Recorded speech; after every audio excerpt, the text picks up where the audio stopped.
Starlink Standard versus Starlink Mini, which is better? Let's start with the Starlink Standard. This version offers higher speed, up to around 250 Mbps, with stronger and more stable connectivity. It's perfect for home's office or anyone who need reliable internet for streaming, gaming, and heavy download. Plus, it has a wider Wi-Fi 6 coverage area, making it ideal for multiple devices.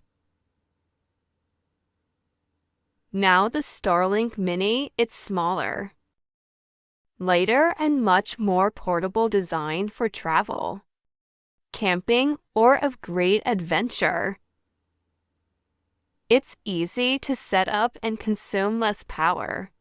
Speed around 100 Mbps, which is more than enough for video call, browsing, and streaming on the go. In short, choose Starlink Standard for maximum speed and stability, or go with Starlink Mini if you value portability and low power usage.